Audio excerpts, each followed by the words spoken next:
Hello guys, so this is Roshan here. So welcome to our day one of our regular sessions on cloud performance engineering in DevOps. So we'll go over today what is expected from you in the interviews when you go and attend the interview for cloud performance engineer, right? So we'll go over that briefly today, or in detail you can say. So we'll cover all the possibilities, what an interviewer expects from you. So let's get started. So this will be the agenda of our discussion today.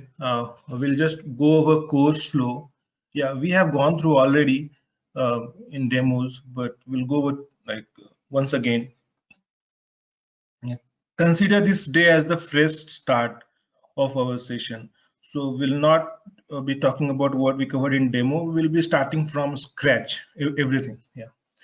So then we'll get introduce ourselves. I would like to know about you and your expectations, and so that we can guide you whenever possible, so that we can understand your requirement. And then if we have the possibility to incorporate those requirements, we can do that if we have the bandwidth.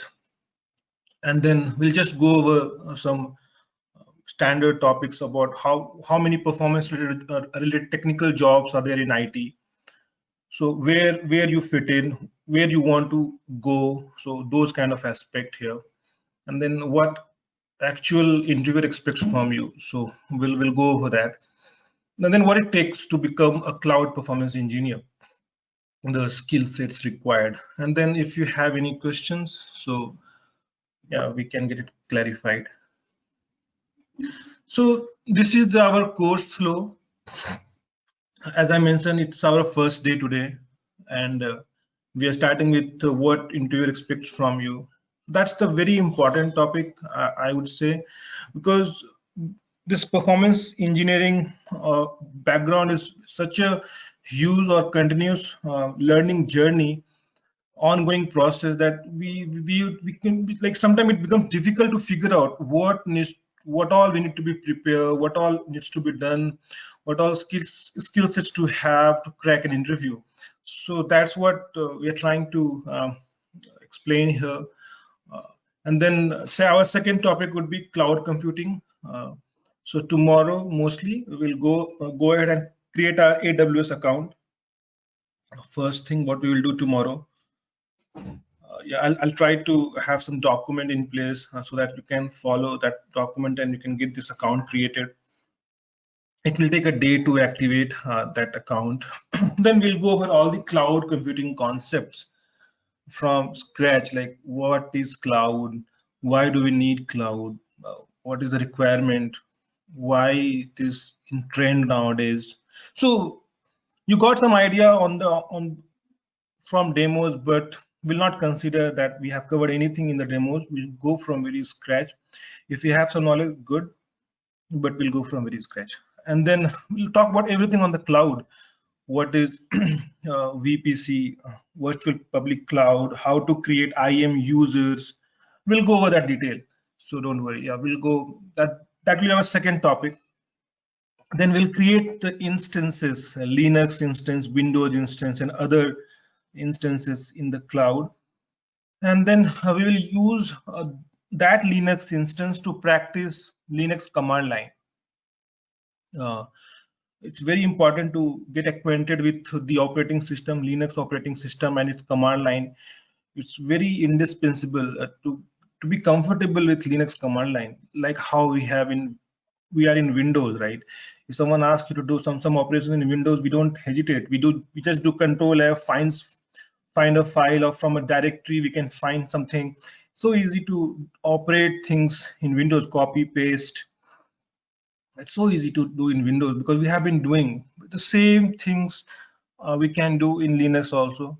It's one of the other operating system. So we need to get comfortable, because as performance engineers we have to troubleshoot going inside the Linux box, trying various commands, checking out logs, because most of the servers, either it's application server or database server or web server, they are hosted in the Linux box. not in Windows box, right? Mostly. Yeah, there are Windows box also, but mostly Linux box. So we have to get acquainted and comfortable with Linux command line, Linux operating system. So we'll go over that.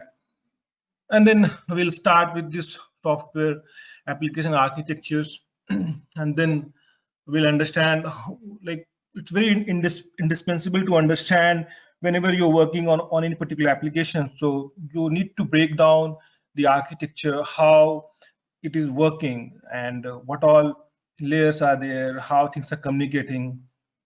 So we'll try to understand that part so that it will be used in the real time. So, and then we'll start with Docker, and then we'll go with Kubernetes. So we'll practice all these things. We'll create instances. When I call instances, I'm talking about a VM, virtual machine. Like you saw me logging inside the Linux instance, right? So I'm talking about a VM, a virtual machine. So we'll provision. This word we use, provision, like to have our instance, to create our instance. So that's the technical word we use. We provision our instances in the cloud, and then we will practice our Docker commands. What is Docker? Why do we need Docker? How to operate Docker, and how it is different than normal uh, applications. What is the benefit of Docker? We'll cover everything from very scratch, and and then we will ramp up on that. For ramping up, my simple concept is we have to make the foundations strong, because I have learned things that way. It's very easy to ramp up once your foundation is strong. So then we'll also go over Kubernetes. What is Kubernetes, and all those respect master node, what is master node, what is worker nodes, what is pods. That's Kubernetes with these pods come, right? So and then we'll talk about this performance engineering, how performance engineering fits in DevOps. We have covered that in our demo briefly, but we'll go over detail. We understanding all the aspects of DevOps lifecycle, understanding what all things are done. We'll not talk about just continuous testing. We'll talk about all the life cycles, what all tools we need. Like as a performance engineer, I always think that we need to understand the roles and responsibility of a database guy, or as a DevOps guy, or of a network engineer, because we have to, or of a developer, or of a functional tester, automation tester. We need to understand the roles and responsibility of those guys, because we mostly end up talking to them, understanding or making them understand our issues, ongoing issues, trying to figuring out the issues. If we have issue with the code, we mostly end up talking to developers. If we have issue with the database, we end up mostly talking to the database DBAs guys. So that's what is expected from us. Sorry. So okay. So that is expected out of from us. So we would just go over like DevOps lifecycle completely, and what all tools are related to which all lifecycle modules. I just told you that day, right? This continuous development, continuous testing, integration, and deployment and monitoring, all continuous. So what all tools they use or we use for the DevOps lifecycle. So we'll get an understanding so that things are not we are not in dark what other teams are doing. Though we are in continuous testing, but we should know what those guys are doing, what a DevOps guy do, what they are doing actually, to make us feel comfortable. Okay, these guys do this. What is our role? How can we help them, or how can I leverage their support to find out our issue? So that understanding of DevOps is very important. The tools they use is very important. We don't need to know all the tools, but an understanding is very is required. So we'll go over that, how performance engineering fits in DevOps, and then we'll talk about this continuous performance testing in CI/CD pipeline. We have one Windows instance for that. You guys will create, and then you guys will do everything what I do. So to be completely hands-on. So I have not mentioned anywhere hands-on because all my topics are hands-on only. So you guys are expected to do along with me. So we'll see how the jobs are triggered automatically, how to create Jenkins job. Jenkins job, when I say like performance scenario, you can consider as a Jenkins job. So when a developer checks in the code, it will get automatically built, and then it will get deployed in the application testing environment, and automatically before performance testing, automation scripts, right, they get executed, so the applications are functionally stable. Then they inform, notify us that yes, the application is functionally stable, we can go ahead with performance testing.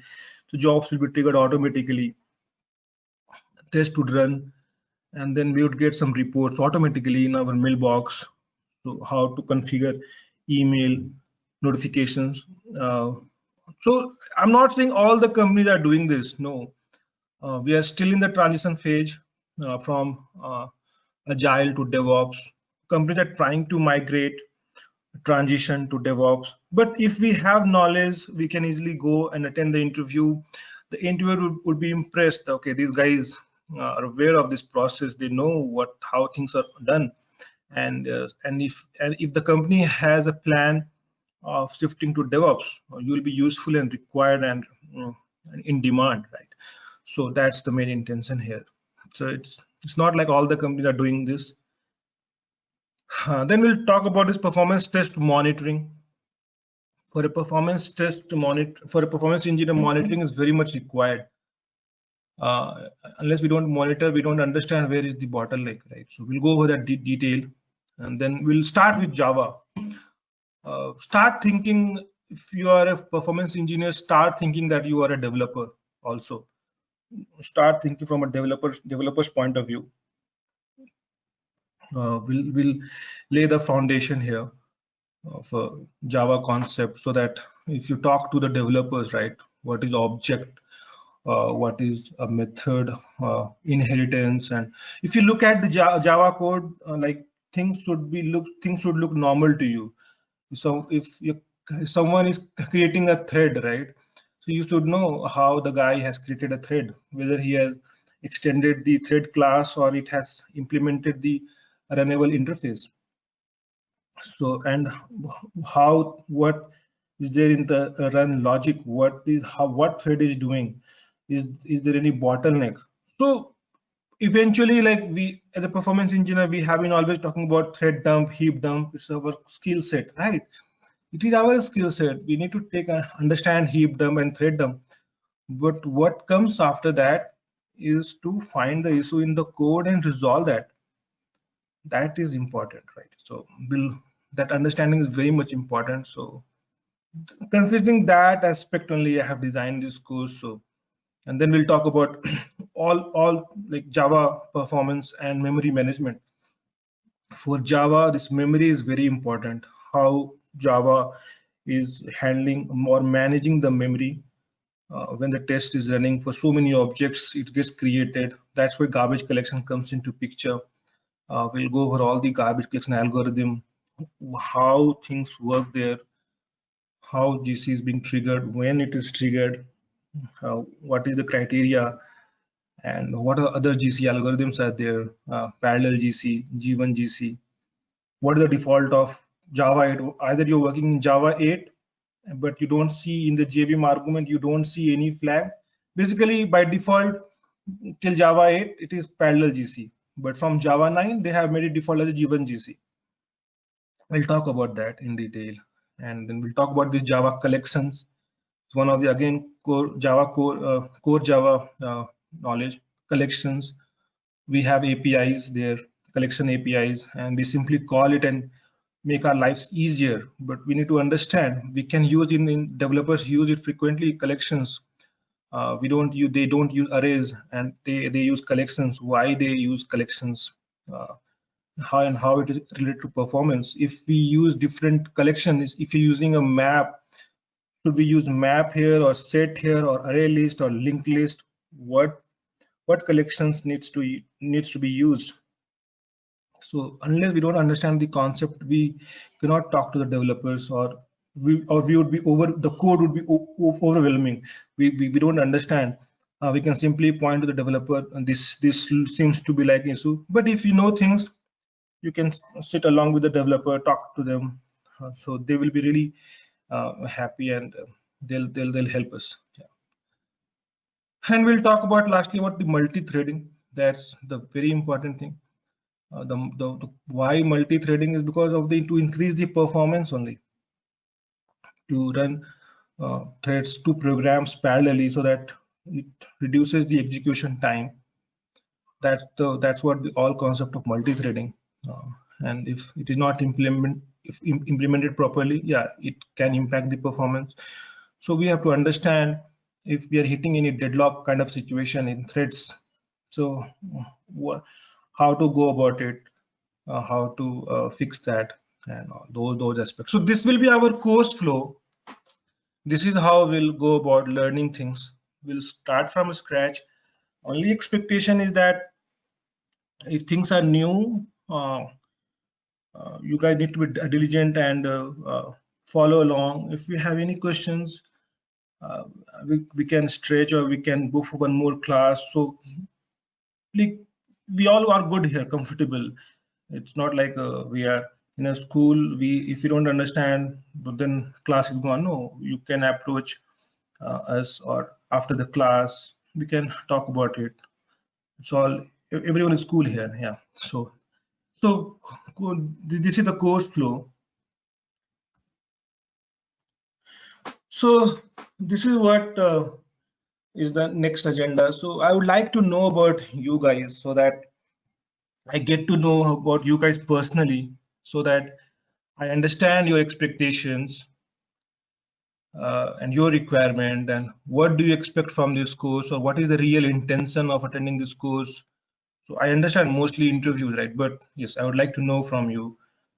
So how can we help more, or how can we do better? Is there anything else you are looking, as I mentioned about the course content, something more you are looking, or something specific you want to go in detail? Or so just a casual conversation, just to so that I know about you guys. So yeah. Yeah, Roshan, this is Mohan. Yeah, Hi, yeah. Could you please cover any kind of database monitoring in the cloud side? That means at least some sessions to understand more better about how the database bottlenecks and how they will occur and cover. Like I mean to say, like that anyone database like MySQL or Postgre or MongoDB like that. So good. can we expect that kind of monitoring in this Good. course? Yeah, so see, my idea is to take up things from very scratch. And Okay. this course itself is around 40 to 45 hours. It may stretch, I don't know, like depending on how you guys are comfortable about the course. So I'll be flexible enough to stretch hours if you guys need. So database, I showed you, right? It's covered in a different session. I'll show you that particular thing. Just hold on. Okay. So if you can see my screen here, I hope you can see. So database, I'm coming up with this course again. So we are covering from very scratch. If you, this itself is like 30 to 40 hours. Again, you can understand, see how detailed I'm planning this, the sessions, right? So I'll talk about everything. What is SGA? What is PGA? What is background processes? What is database files? If I just talk about monitoring, if I just talk about your $, and if you talk about all the resource limit, or I talk about AWR report and finish that in 5 days, that may not be good for everyone if they don't have the background knowledge. So that's my idea.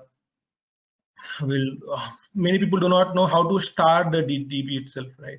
Don't know how to start database. What is listener files? What is service names? What is SID? They don't even know what is this guy does. What SQL plus sysdba. Like, I'm talking in general, right? I'm not talking specific. So what is PDB? What is multi-tenant architecture? They just know CDB, container DB, but PDB they are not aware of. Then how to go? But there are too many logs we collect here, and so they are on the performance testing tool. There are so many tools here, and if you talk about the database, cloud database, because see, we have to talk about cloud nowadays, how things are being done in cloud. This is Yes. hello. Someone wanted to speak. No, Okay. you can continue. Yeah. So this is what the AWS offerings are. They offer so many types of database, MongoDB, relational database.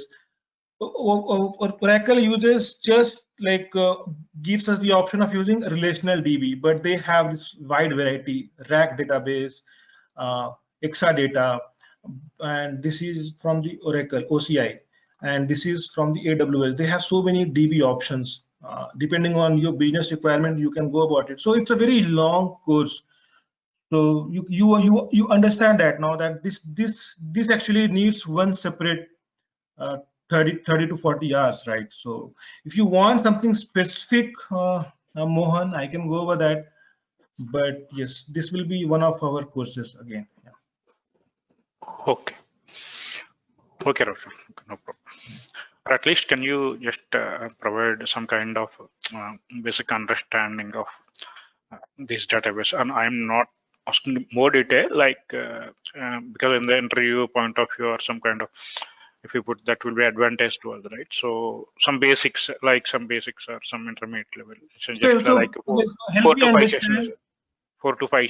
like 4 to 5 So sessions of knowledge at least we can provide.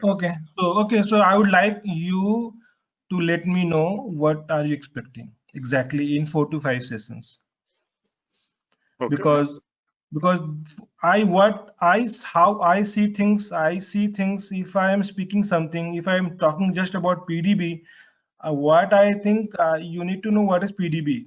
How do you go about understanding PDB? So you can help me here in the designing what you Okay. expect in 4 to 5 days. Yeah. Okay, sure.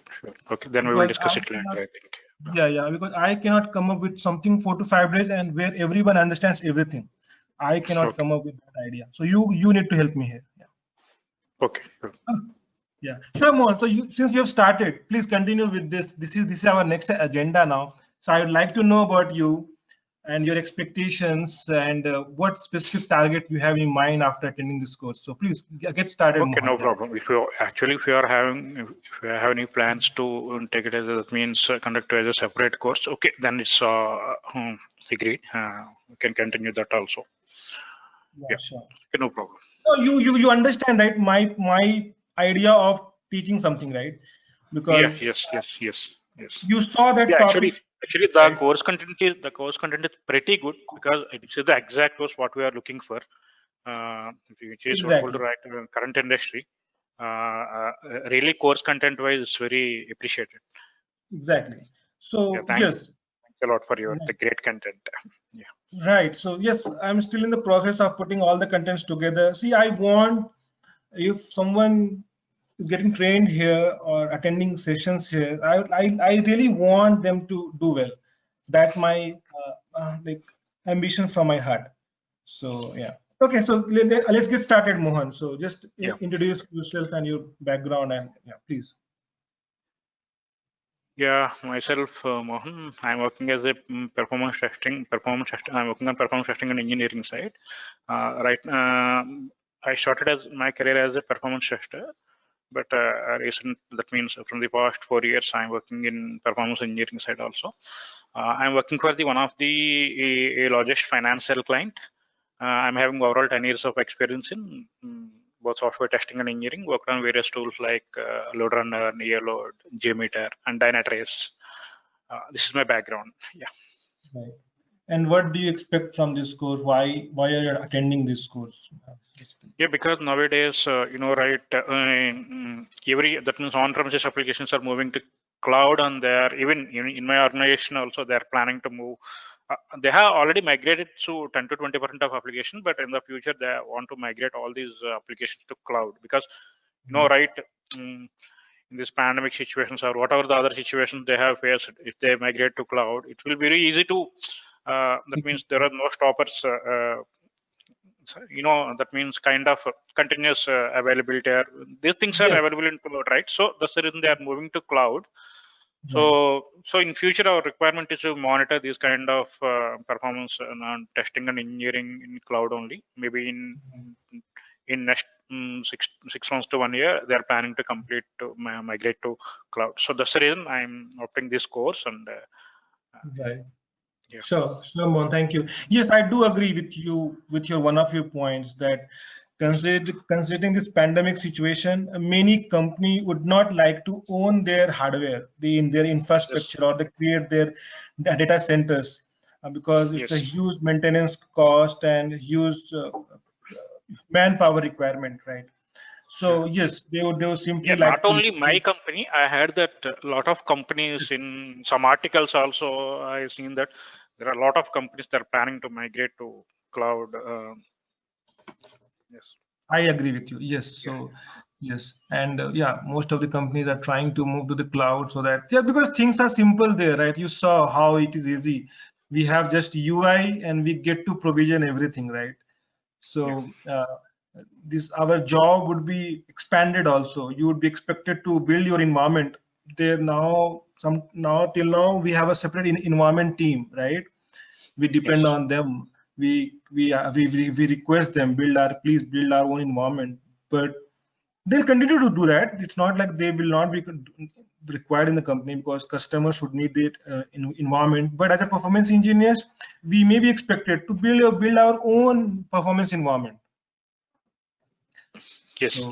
So yes. So because things are so simple, we can just get a document from them, the reference document, and we can create our environment. It's as simple as that.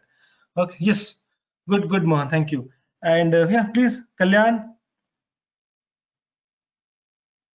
I see that you in my first row, so I just asked your name. Yeah. Hi, Roshan. Good morning. Myself, Kalyan. I have 10 years of experience with performance testing and monitoring, and the last 2 years working into performance engineering space also. Working as one of the big 4 companies. So I have previously experienced with LoadRunner, JMeter, and even when come to the APM space, I worked with the Dynatrace, diagnostics, Wiley Interscope, different monitoring tools I've worked. But here I never get an opportunity to work in AWS and the cloud space actually. Even my project expectations also same. We should all the applications are moving to cloud. So what exactly? That is the reason I'm joining this course. Want to learn what exactly the cloud and all. And another question I want to ask you, what are the differences between SRE versus cloud performance engineering? Any additional activities with respect to SRE? Okay, so my last designation in my current organization was senior performance engineer, and now they have promoted me as a principal service reliability engineer, so SRE basically. Yeah, so they have changed my designation here, and as per the roles and responsibility, we are basically responsible to maintaining the environment, like reliability, right? Right. So as a performance engineers, yeah, we are required to troubleshoot the issues, right? If we have any issues, so you can understand SRE role as one step more. So we, as an SRE engineer, we need to know this SRE. If you just search in LinkedIn, right, SRE, service reliability engineer, you will see many job roles there. And basically SRE needs to have DevOps knowledge as well, complete DevOps knowledge, basically. And they are very technical guys. Like I'm talking about the roles and responsibilities of an SRE, okay, in general. Okay. So they are very technical guys. They know performance, they know DevOps. They are responsible for the environment, reliability of the environment. So yes. Okay. Right. Thank you. Sure. So Bala, I see you in the second row of my list. So yeah, I see that you. I mean, you are saying that very technical. I like that. That sounds to me little awkward. I mean, I wanted to know the roles and responsibilities of an SRE. I mean, coming to Kalyan's question, I mean, Kalyan is also my colleague and friend.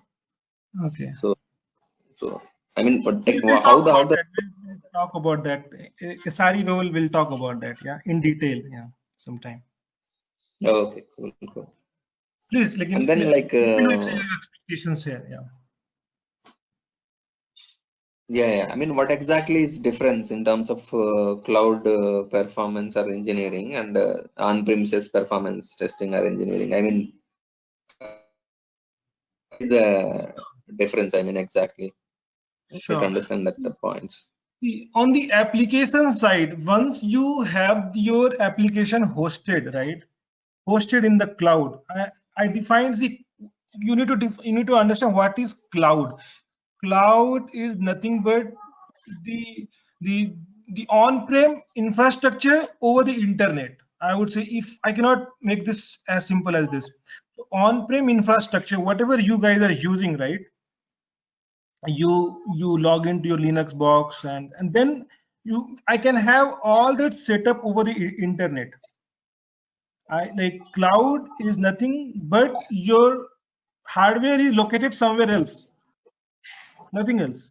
Not much difference between on-prem and your cloud. That is the what difference is. But why this cloud is coming to picture? Because the industry is going like that. You need to understand the architecture of the cloud, since all the applications or most of the customers are moving towards the cloud offerings. So we need to understand how it is different, or how the things are architected, how the application is being architected in cloud, and those aspects, right? So, but the overall core concept, as I mentioned in my second demo, if we have issues with the application, if the application code does not change, it is still Java, or it is using the same DB, the communication wise it has changed. Yes, but the core part is not changing. Yeah. I hope I answered the No. question. Like I can come. No, code part is not changed. I understand that. Only point that I understand is it is just an on-premise environment or over internet. That's what you are saying. Like, how does the application architecture and all those things will change? They'll also the same, right? Even if it is on over cloud. Right, I understand the Same, right? application. If you are So using a 3-tier application, if on-prem I'm using a 3-tier application, yes, I do understand those things will not change. But now the emergence of this microservices, right? There is a combination going on. Companies are trying to move to the cloud from on-prem, and they are also understanding the importance of microservices. They are trying to break down their monolithic application into segments, so that it doesn't impact. If one of the module goes down, the entire application should not go down. So microservices, combination of microservices and cloud is in the trend now, and companies are trying to migrate there. And for that, we need Docker, we need Kubernetes. And you might not have heard, I have not heard that Docker and Kubernetes are being implemented in on-prem environment. They can do that, but mostly it is being done in the cloud environment. So that is how the difference is. But the underlying thing does not change, Bala, as you understand it. Yeah.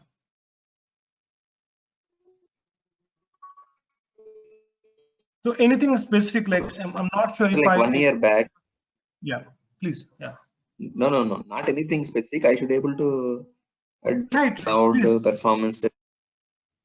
Yes. Tell me. Yeah. And then able to do the text for any of the they will be coming across in my future assignments. Because like 1 year back, my senior or my brother asked me to learn cloud performance testing on cloud, saying something like that. I told him, I mean, there is nothing different. The applications are cloud. We'll do the same kind of performance testing. That's how I was explaining him. You are right. No, You are right. after that he did not. You are right, Bala. Your voice is breaking, Yeah, Bala. after But that he did not say any. yeah, you are right in your understanding. I would say you Yeah, are very after much that. right. Then not much changes, but the thing how things are being done, you need to be acquainted. You need to be familiar and comfortable with, right? That's the main thing, right? How things work in AWS. If you don't know this cloud, some 3 years back, I didn't know about this cloud thing. Okay, it was so overwhelming. I used to think what something is a big thing, overwhelming. I used to think someone is talk about cloud. I used to think, what is this thing? But once I started to work on that, it is just familiarity of a thing. You just need to know, okay, how things work there. Okay, this is how things work there. Then you'll be familiar. Then you'll be comfortable working in cloud, because that's what people expect from you. That you need to have cloud knowledge, because they cannot. You cannot be like start like you cannot be not knowing anything about the cloud, and you can apply for this role, right? For any performance engineer, because they look for a highly experienced guy. So you need to be acquainted how things work in cloud. You need to be like comfortable working in cloud, and all those microservice services, Docker, Kubernetes. That's what is expected from you nowadays, right? Okay, cool. Yeah, and then I was pointing about some pipelines in execution, right? I mean, last session I was asking about CI/CD performance testing in CI/CD pipelines. That Git Right. and Git in pipelines integration. Maybe you Right. can We will do that. include that Yes. point. Yes, we will Yeah, do that. yeah, yeah. I mean, that's it. I'm also very much impressed with the content you are showing us. Right. Yeah. Yeah, Yeah, yeah, and we then can. performance. You're covering pretty much everything. I'm very happy with this content. Yeah. Yeah. Sure, Bala. Thank you. So, Yeah, coming to my background, I'm also having around 10 years of experience into performance testing, uh, and this GC logs and heap dump, core dump, this analysis also. Yeah, expectation is like after this course, I should be able to pick up any pure cloud performance engineering project. That's it, I think. Yeah. right. Sure. We can expect that from this course for sure. Yeah. Sure. Thank you, Bala. Yeah. Yeah. Mohan. Yeah. Thanks. Mohan, we have covered now. Yeah. Yeah, So already covered, right? yeah, sure. Thank you. No, you were showing me in the second row. So Venkat, please.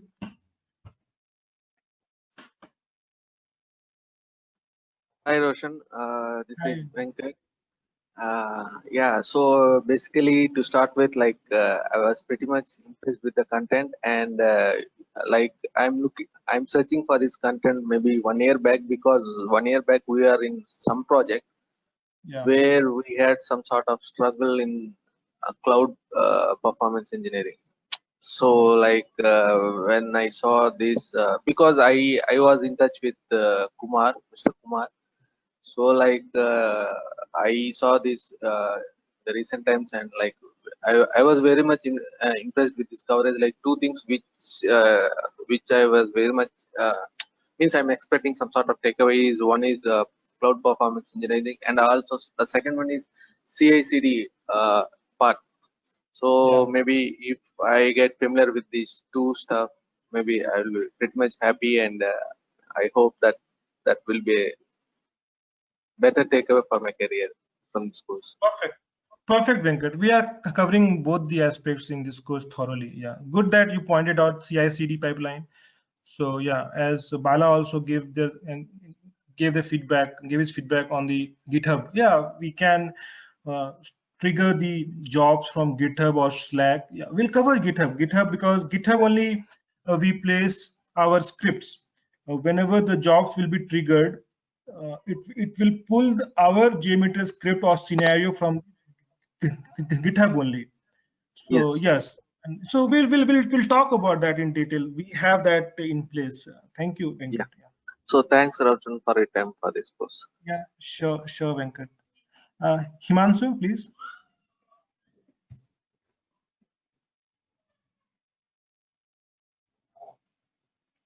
Himanshu, you are on mute, so you need to unmute yourself.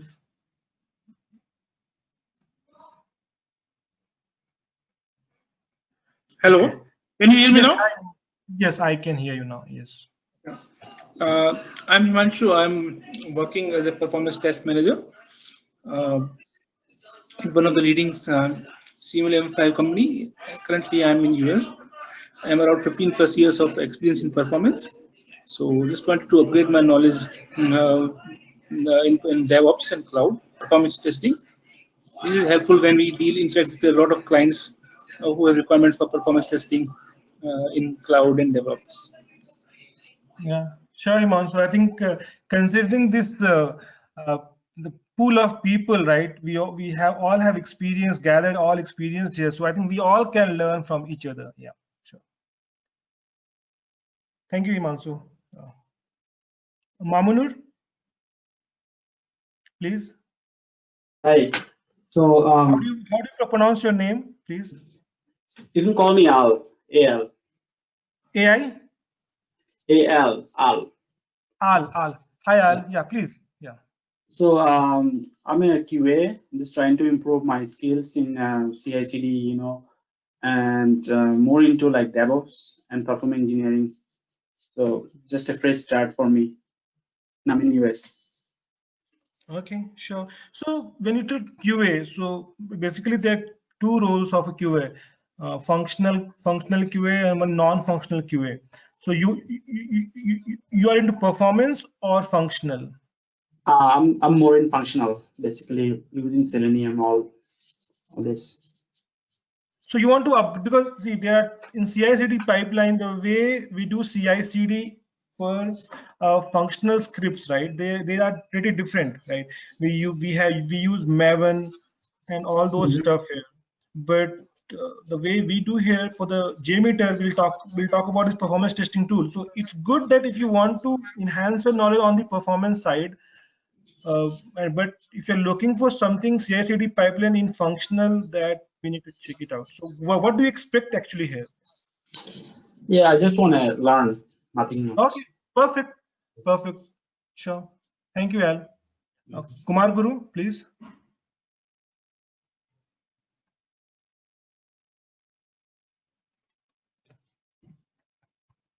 Hello, Kumar.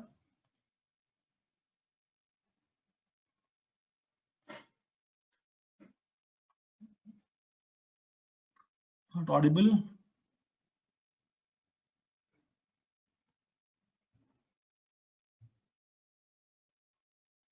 Hello.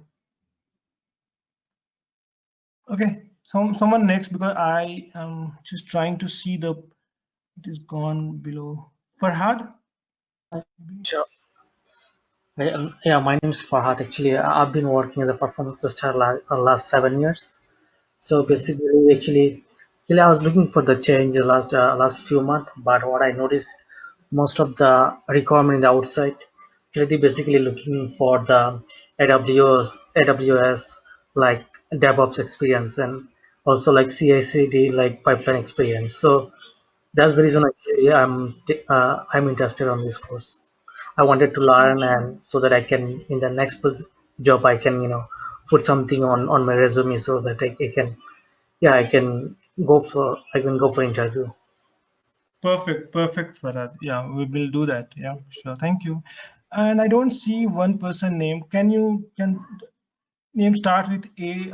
Just some issue with my monitor. This has gone down. Trying to fix it. This is Avinash. Hi Avinash. Yes, hi Avinash. Because some issue with my monitor. Your name has gone down, so I just need to check it out why this is happening. So please continue, Avinash. Yeah. Okay, Rasan. Actually, I have around 10 plus years of experience, around which 3 to 4 years of experience into performance testing sites. I know load runner. I have designed the scripts and execute the load runner in the controller, and I have JMeter experience with which is also around of 1 year. But more about into the testing part. So my main intention is to learn about the performance engineering, and though you are teaching into the cloud thing, so it would be added advantage to me, so that my expectation is that I can learn the performance engineering as well as the cloud side of the performance engineering part. So the intention is to learn the engineering as well as cloud. So I thought it would be a best platform for me to start again into the performance engineering side. And I am more into earlier I am more into about performance testing. So I wanted to enhance my career with this engineering side. So that is my intention. Yeah, and I am working in a MNC company. I'm in India. Okay. Perfect, Avinash. Thank you. Thank you, everyone. So I understand everyone's now the background. So I understand how we need to go about it. So I think the way we were going, we had to just continue in the path, and we like few folks are looking much into CI/CD pipeline. So we'll try to get that session in detail now. I'll try to plan something else. Maybe we can show some dashboard also when the jobs are being triggered. We can see some dashboard. We can have some integration with InfluxDB and Grafana or some other DB. So we'll just try to expand that on CI/CD because there are 3-4 people looking for CI/CD in particular. So yes, so we will do that. Yeah. So Roshan, how much DevOps will be covered in this course? Okay, DevOps. I see. Basically, my idea was to introduce DevOps. This is not a DevOps course. DevOps is a separate skill set. It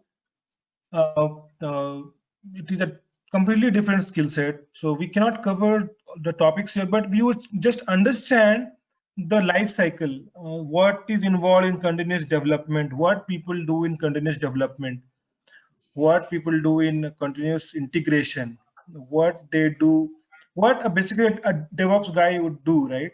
So the DevOps, this is not a course for the DevOps, L, because that again will be again 30 to 40 hours in detail.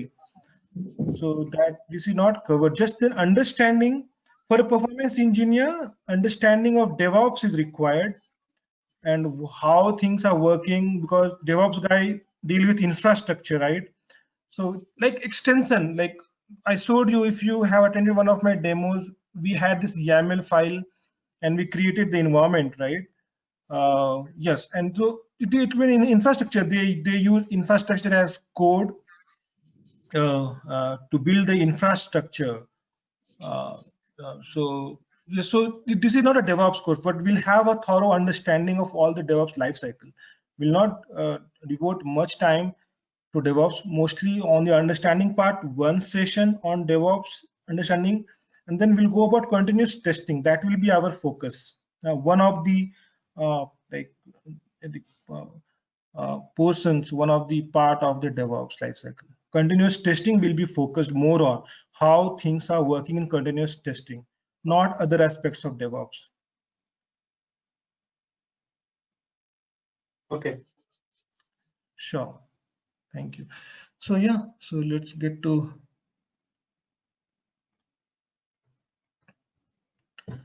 So, okay, this is just something I planned it. So this is basically, there are, if we talk about this technical roles for a performance guy, right? In IT, basically we have 3 roles, performance tester, engineer, and architect.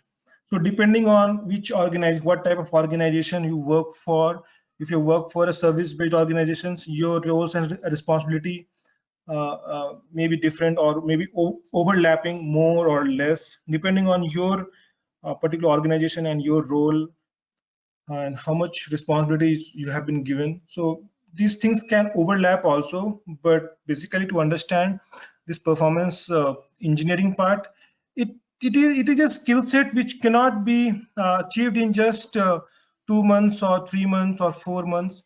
Yes, attending trainings like this can make you comfortable how to go about it, can put things in context, can be a catalyst in your learning journey. but it is a long, continuous journey. You have to keep on learning things. Always new things come up, and we need to understand, keep learning basically new things. And whenever, basically, a performance engineer or architect has to be a technical guy. They have to love the technology. If something new comes up, they need to know and explore on their own how things are done or why this is important, relevant. So yeah, so we need to keep learning. That's what important thing is. And when we talk about this performance testing, it is just an performance testing, like it's a subset of performance engineering. So a performance engineer cannot be a good performance engineer if he is not aware of the performance testing skill sets, because we have to, this performance testing, we have to start the skill sets is very important to design. If I talk about these roles and responsibility of a performance tester, so we need to understand, we need to basically automate all the scripts or the framework, like performance automation framework, come up with all the scenarios, possible scenario, designing the scripts so that it resembles the real world scenario, the real users, how real users are accessing the production environment.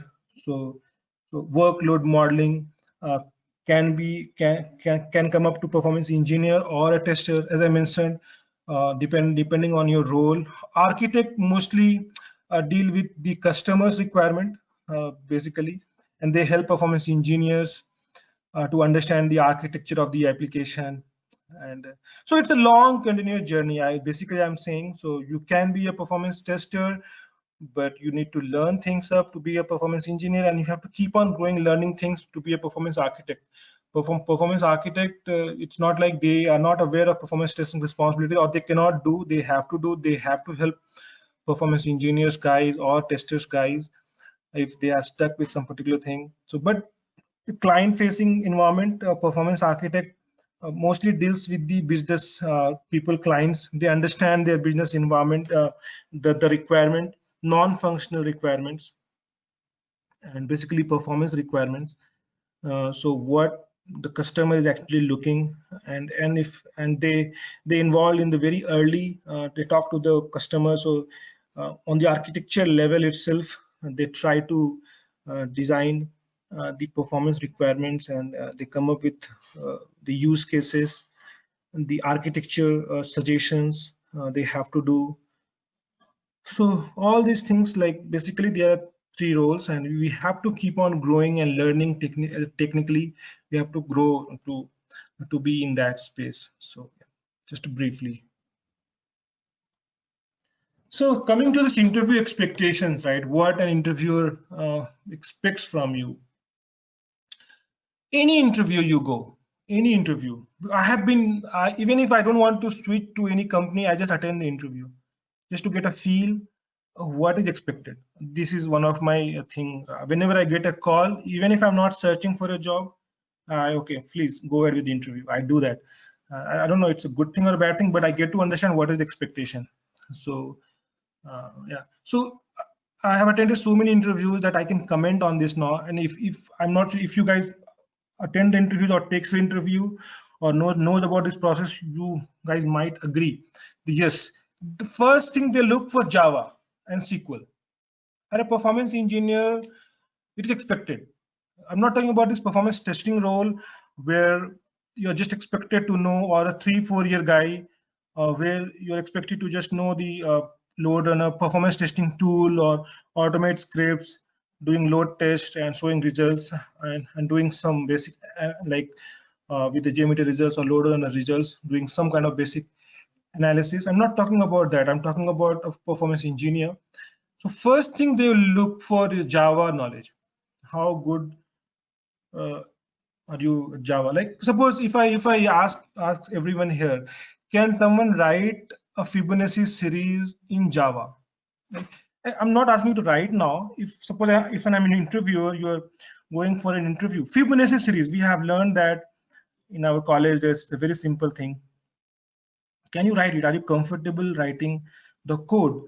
You guys can introspect yourself, right? I'm not asking the interview question, but this is a real interview question. I'm not bluffing here, or I'm not guessing here. It is a real interview question, right? Just can you please, the interviewer asked me, you know Java? I told yes.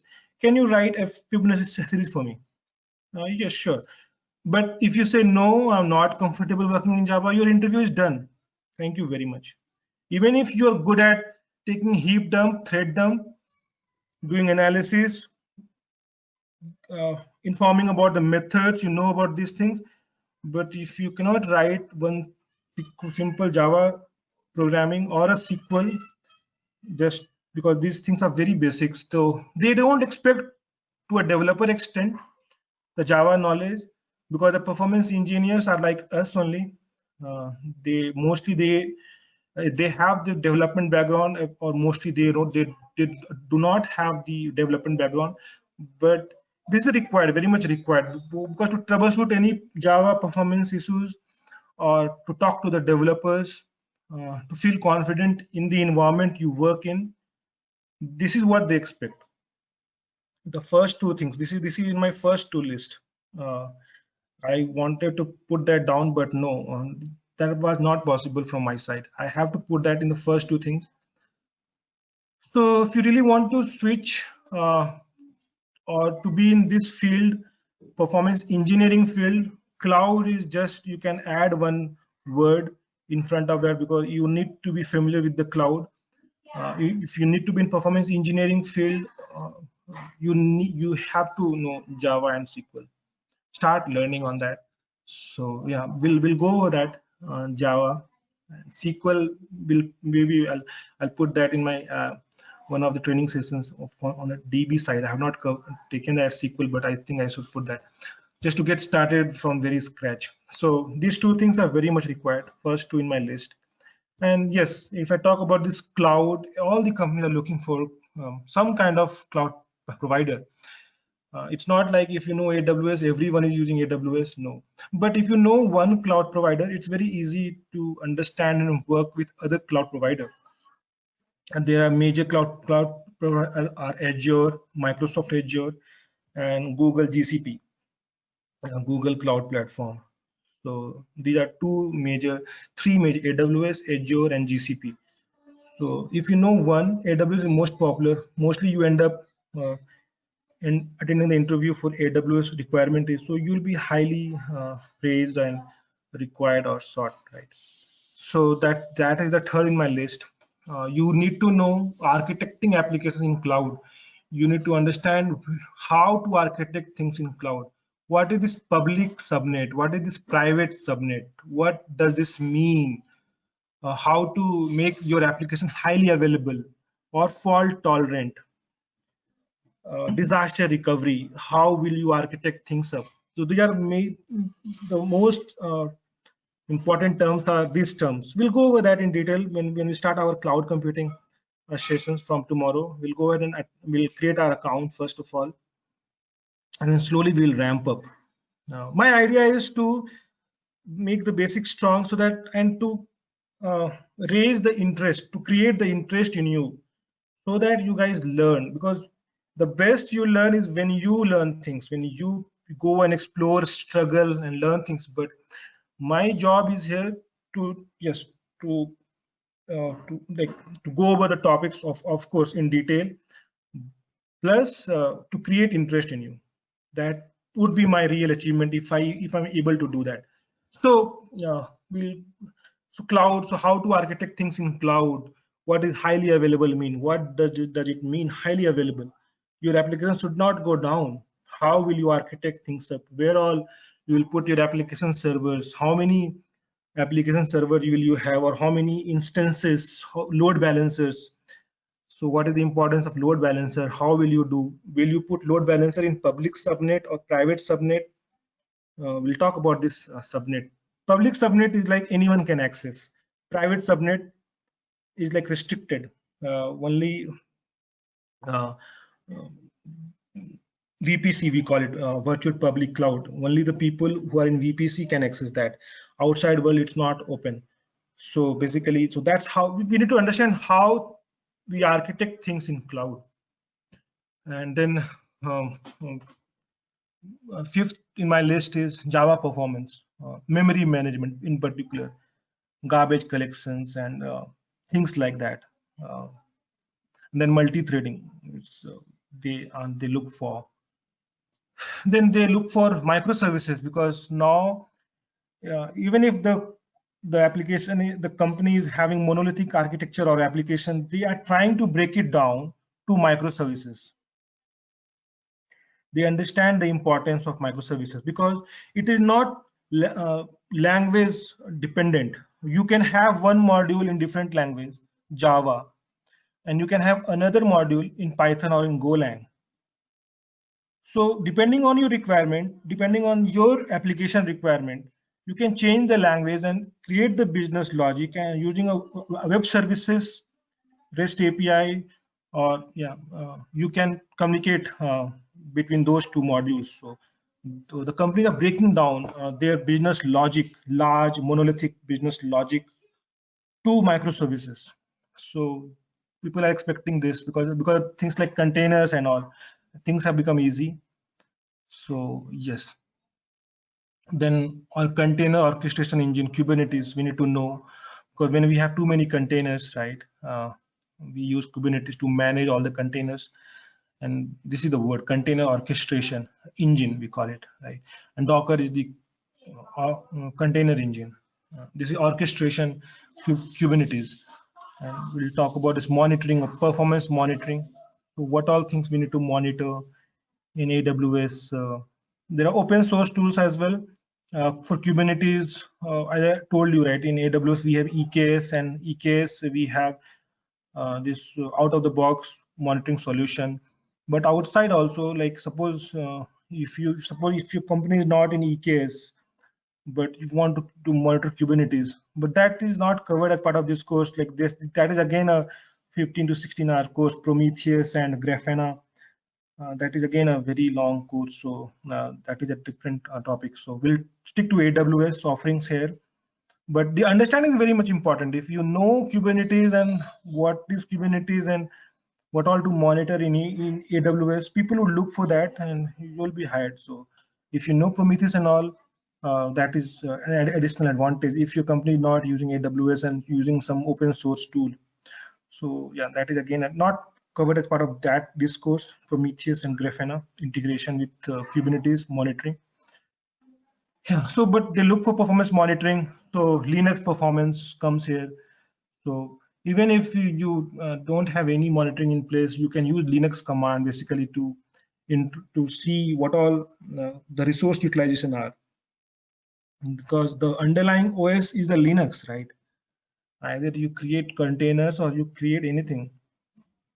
These guys, the underlying operating system is not Windows. That's why Linux command line is important. And that's the reason we have put that Linux command line. I thought thoroughly, like, so what all anyone would require from this course, because if I talk about Docker Kubernetes and people are not comfortable in Linux command line, no point. So yes, that is why we have put that Linux command line because we need to be comfortable with Linux command line, Linux operating system. And then then the interview will talk about real-time performance issues. What all the real-time performance issues we encounter.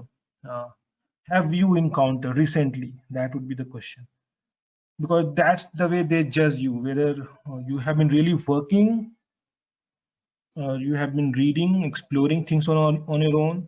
That is how, and they ask cross questions. If you explain about a particular topic, okay, I encountered this, I did this, and I fixed this. Why did you make that decision? A good interview will ask you, why did you make that decision? So we'll talk about few performance issues. Yeah. Then Linux operating system command line.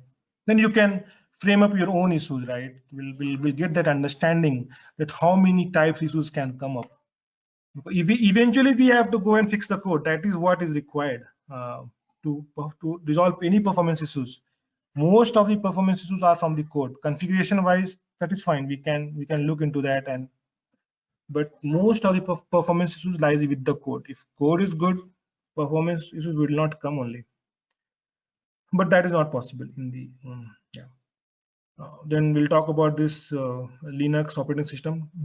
DB knowledge they look for, but we are not covering as part of this course. But DB knowledge they look for certainly, and then performance test. But that is down. I have put because if you know all these things, Kubernetes, Docker, cloud, they may not ask you DB questions.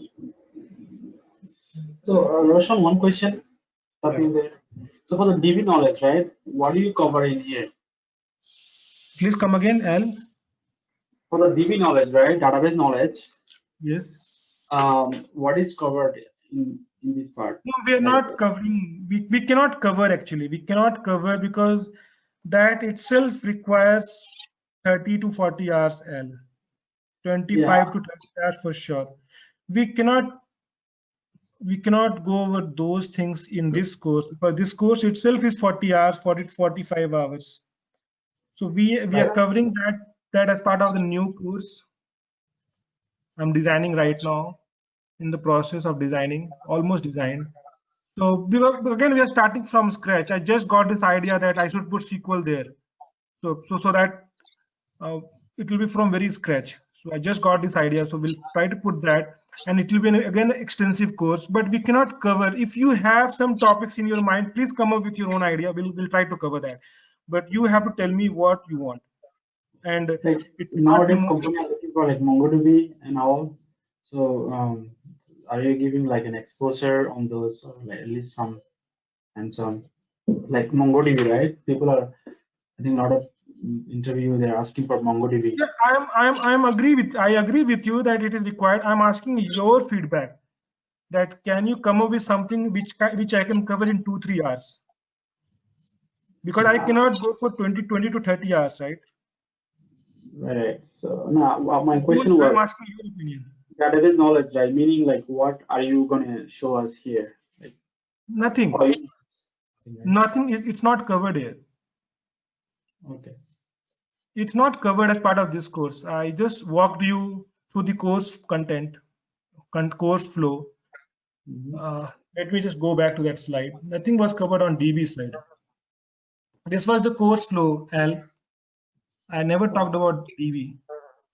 No, that's fine. I haven't got a chance to look at the demo. So basically, yeah, but I'm just informing you that DB we are not covering on purpose, because if I go inside the DB, see, my idea is to make you understand whatever I speak. And I know if I speak something, but you will not understand. If I start with AWR report, and if I talk about SGA, PGA, and all those weight events, things will be, oh, what is this? But I need to start from scratch only to make you understand what is the importance of those things. You understand my point, Al? Yes, got it. So that is what my understanding is. That is how I take up things. I will not speak something which is like advanced thing. I will start from scratch and then I will ramp up. This is my idea of teaching or anything. Yeah. I think as told earlier, if everybody is required, we will start it as a separate course, right? For DB. Right. I showed you the course content also, Mohan, right? Yes. Okay. I showed you. You saw how after this course we will plan that one also. Yeah. Yeah, we'll go over that. We'll concentrate here first. We'll concentrate here first, and then we'll take that. But be rest assured that if you know all these things, right? If you go over these things, you'll be good to attend the interview, and you may not be asked more questions apart from SQL. Trust me, because why I say so. If you know SQL and if you go over this course flow, you'll be good. Why I say so? Because nowadays databases are managed in cloud. Managed, when I say everything is automated there. Automated patching, automated tuning. But if you are really deep diving into database, you need to know different types of databases, how to migrate database from on-prem to cloud. That is a different skill set. We'll talk about all those things in that course. But if you want me to talk briefly, you have to show me, you have to tell me what all you want me to cover in 2 to 5 hours. We cannot go more than that, right? I hope everyone agrees here, right? You at least are able to understand what I'm trying to say here, right? Right, yeah. Sure, Al. Yeah. So yeah, then this is what I just mentioned you the interview expectations, and database is in the for a performance engineer, this is the expectation I'm talking about. Database is required, no doubt on that, but that needs 30 hours for sure to understand. I want you to feel comfortable, confident if I complete with my DB sessions. I don't want to go over 5 classes and after 5 classes you are not appreciating my efforts or valuing my efforts. I don't want to do that in 5 hours. So that's the main idea. Yeah. Okay. So the next thing would be performance test results analysis. For a performance engineer, we have to understand what your performance test is telling you. What does that signify? Because you have to decide your next steps on your test results. Looking at your test results, you have to design your next steps. If things, because when you drill down things, when you narrow down the issue, right, performance testing plays an important role. Where it is breaking, right? Where it is breaking. Either it's breaking in 100 user, 200 user, 300 user. Where is it breaking? Why it is breaking? Do we have resource constraint, or do we have memory issue, heap issue? Performance testing is very important. We have to know how performance testers work. I think everyone is a performance tester. I think so. Even I have been a performance tester for a very long time. So I understand, very important. Either you be a performance engineer or architect, no one can replace a performance tester, because we know how it is behaving in real time when we're doing performance test. Yeah. Then testing tools knowledge, 1 or 2 knowledge tools is fine. Like I have been experienced with load runner, our rational performance tester, RPT. Then worked on OATS, Oracle application testing suite, and then currently I'm working with JMeter. I migrated all my scripts from OATS to JMeter. So recently, so currently I'm working in JMeter, but I started my career as a load runner guy. So that's the first tool I worked on, load runner. So yeah, testing tool knowledge is important. So we may not be asked to script as a performance engineer, or if we are in really a performance engineering team, depending on your team again. But if we know things, yeah, we need to know. Yeah, it's good. And then obviously we have to know this continuous testing implementation, right? How, because companies are migrating, transitioning from agile to DevOps. They would ask you in the interview, can you do this for me? Can you do this for my organization? Do you have this continuous testing knowledge? How will you do that? So those kind of things will be expected, because we are still in a transition phase. Most of the companies have not adopted DevOps. They have not adopted this continuous testing. So yes, we'll go over that. That is also expected in the interviews. So I respect the time now. It's 8:35. So we have the 8:45. Will not exceed that for sure.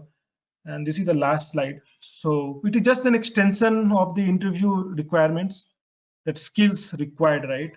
So you can go over this. We need this cloud computing, understanding architecture, environment setup. We'll be asked to create our own environment. Trust me, if you are not, because we are in the cloud, things are done so simple with click of the buttons. If I give you if an environment guy, if you know about the cloud and how things are done, and if an environment guy gives you one document, you can build up your environment here. So you are expected to know about how to create environment in cloud. So don't consider, why do I need to learn this? things are getting very simple in cloud. So we are expected to know, okay, so how to create our own environment. Then we have to understand performance requirements and gathering. Yeah, so non-functional. When I talk about non-functional, there are many aspects in non-functional, right? Performance, security, penetration, but we are talking about the performance here. So the performance requirements. So we need to have this understanding of gathering, and we need to think from the customer's point of view, what customers need, right? So so data preparation is also very one of the for the load test. Performance testers do that, but we need to sometimes help them with some automation, right? Suppose if they need a huge volume of data for a performance test, right?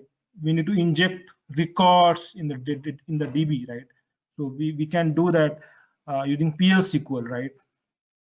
We should do that using PL SQL. We can, if you need a data, I will directly push into DB, right? Why would I? There are other ways also, automate things in Selenium, UI automation, and keep creating the data. Suppose you have some action item 4 to 5, log into the environment, do this, do that, and your data will be inserted.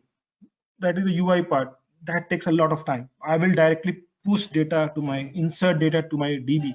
That's the easiest way. So we need to know how to create data as well in the database as per my requirement, right? So PL SQL knowledge, self-scripting knowledge, those things are very handy. So comes to very handy. So that is also skill sets required. Automating scripts, as I told you, right? So using any performance testing tool, test scenario creation, and then we have to think from the customer's point of view. What a customer would be required when we are gathering the requirements or talking to the client.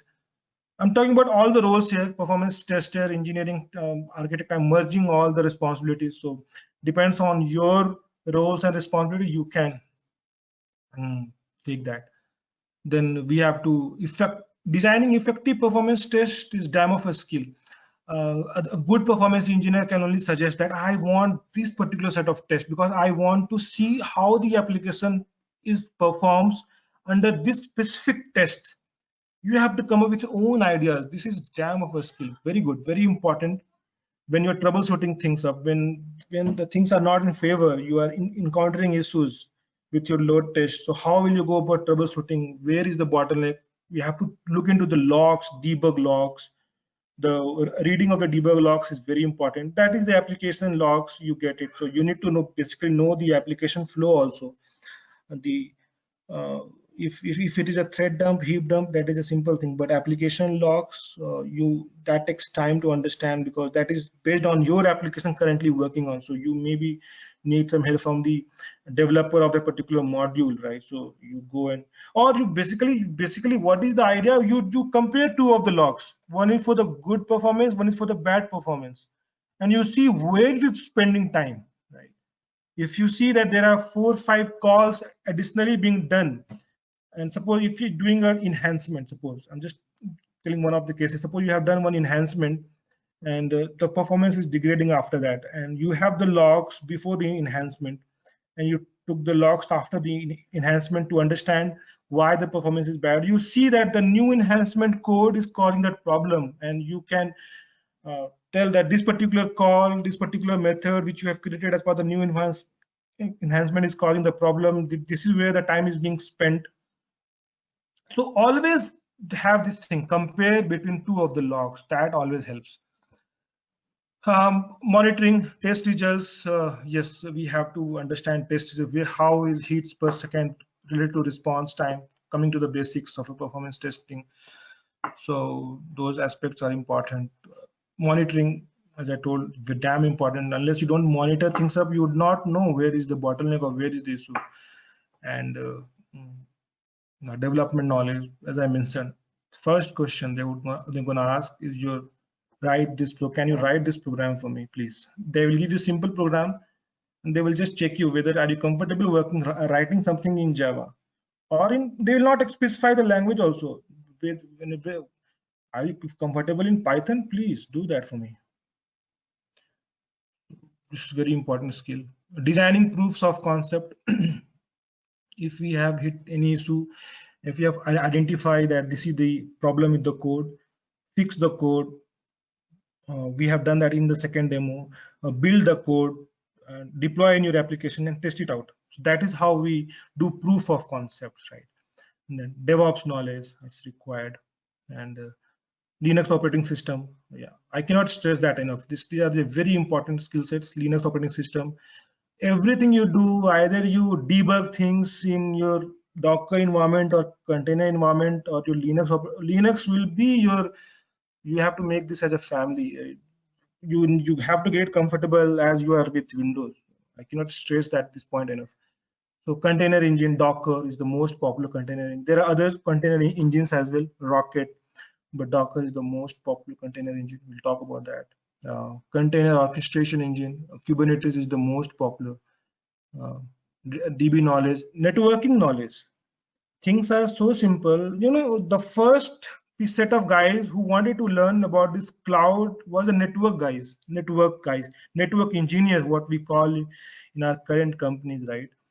Network guys. So they were the first one to learn cloud, because the way networking is done in cloud, they had to know about how. It's not like very different, but they have to know how networking is done in the cloud, right? So those were the first guy. We'll also talk about that. We'll understand those things. Debug analysis, as I mentioned. Performance improvement recommendations.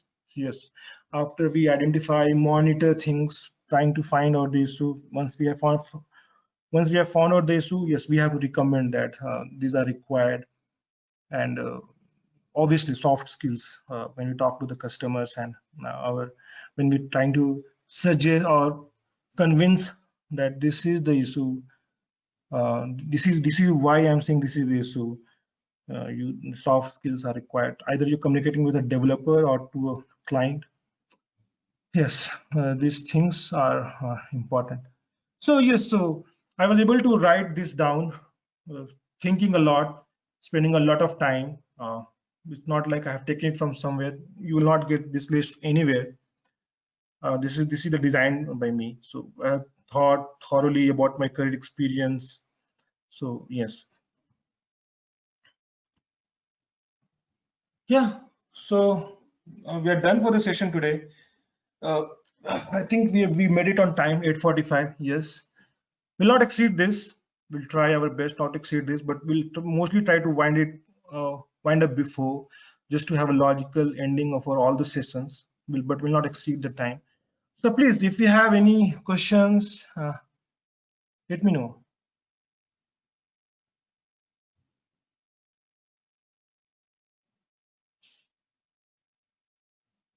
I should take this silence as a no.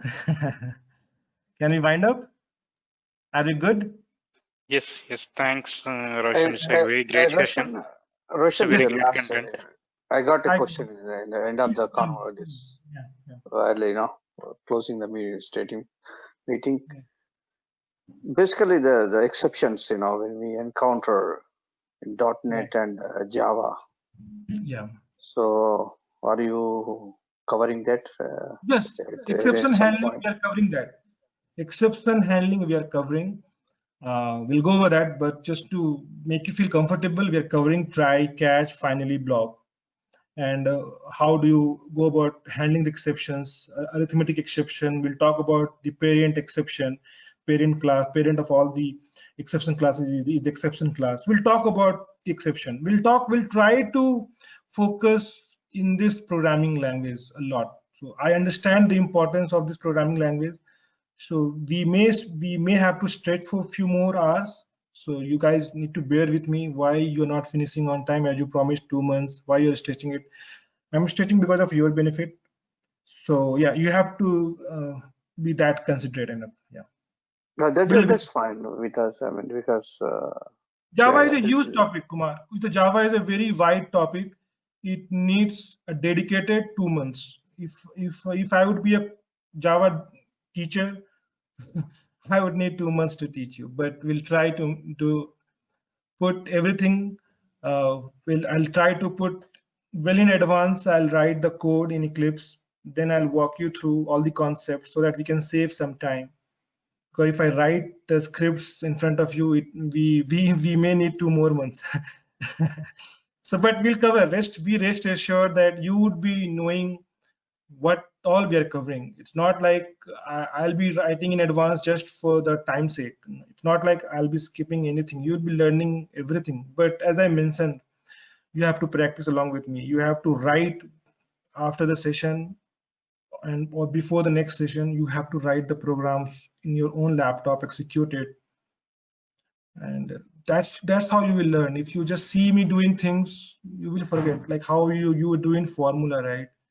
If I tell you what is this a plus b whole square, which we read in class 6, we may recall that, but if you don't practice, we'll forget, right? So same thing happens with Java. Great, thanks. Sure. Hi, Roshan. I have one question. Please. Hi, Avinash. Yeah. Will there be any assignment kind of thing, so the communication would be both sided, like you give some assignment to us so that we can also do that, so that it would be a two-way communication? Right. So for every class, there will be assignments, the same thing, what I went over.